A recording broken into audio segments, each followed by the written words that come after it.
Hello, you can see I've got my Christmas jumper on, which means I'm going to read you a Christmas story. So my book is just behind me. It's Mrs. Christmas by Penny Ives.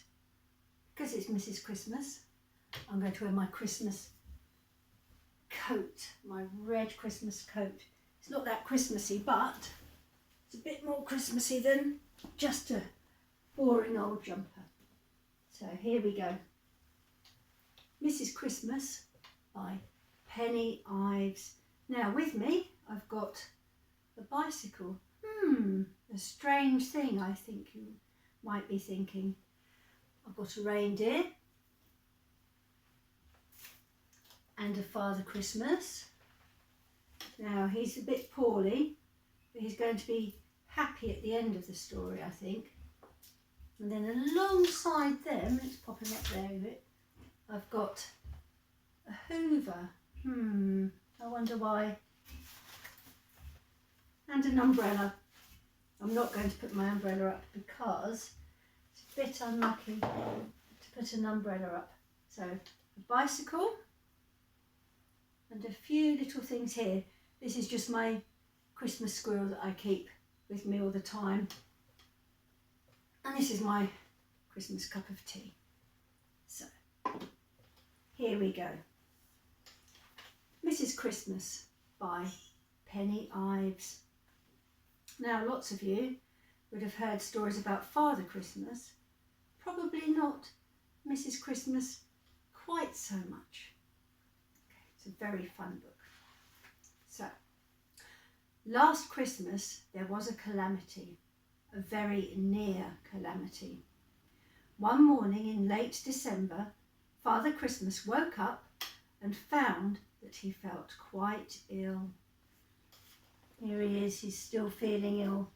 Just there, I'll hold on to him for a minute. Just look at you, cried Mrs. Christmas. You're all covered in spots. However will I finish making all of these presents by myself? And there's a picture of Mrs. Christmas taking Mr. Christmas his cup of tea in the morning and then seeing spots all over his face and perhaps his tummy. And I'll put him back down. There we go. I'd better hurry up and feed the reindeer, Mrs. Christmas said to herself. But when she went into the stable, she could hardly believe her eyes. The reindeer were covered in spots too. She decided to give them a dose of medicine while she considered what to do. Here he is. He's my lovely reindeer. I don't think it's Rudolph. We would have had a red nose. Might be Dancer or Prancer or one of the others. But whichever one it is, he's poorly, just like Father Christmas. But he's had his medicine. First, Mrs. Christmas put on her winter coat and went outside with her pet birds. Hundreds of letters to Father Christmas had fallen with the snow during the night. Together they gathered them up. There's a picture, I'm not sure if you can see it from there, but there's a goose and a duck and a chicken all helping Mrs. Christmas pick up the letters that have fallen from the sky during the night. Mrs. Christmas read every single letter. Then she rolled up her sleeves.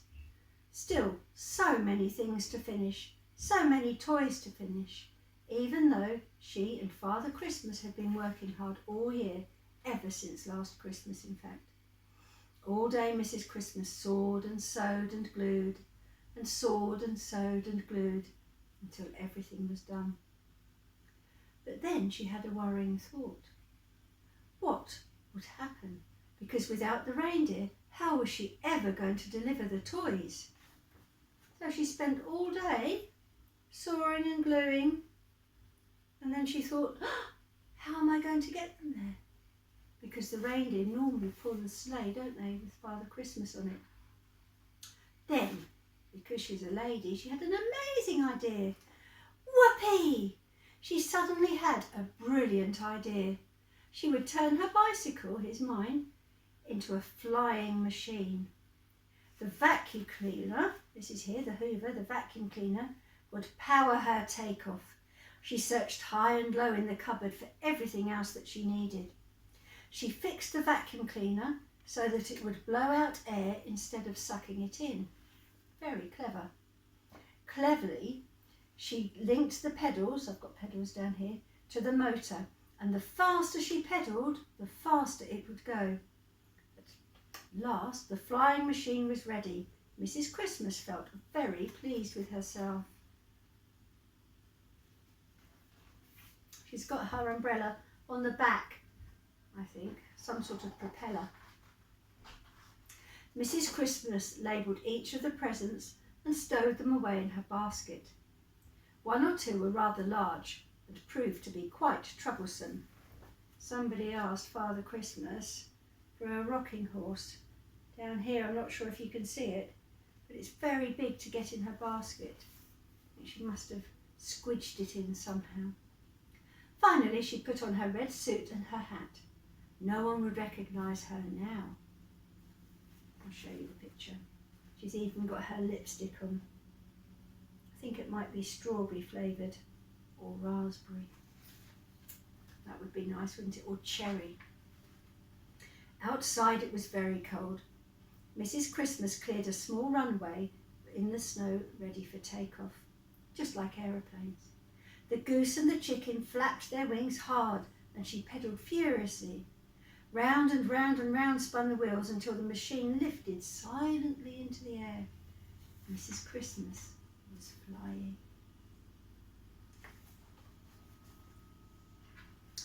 Further and further flew Mrs. Christmas until she saw a small town. She guided the bicycle into land on a snowy rooftop.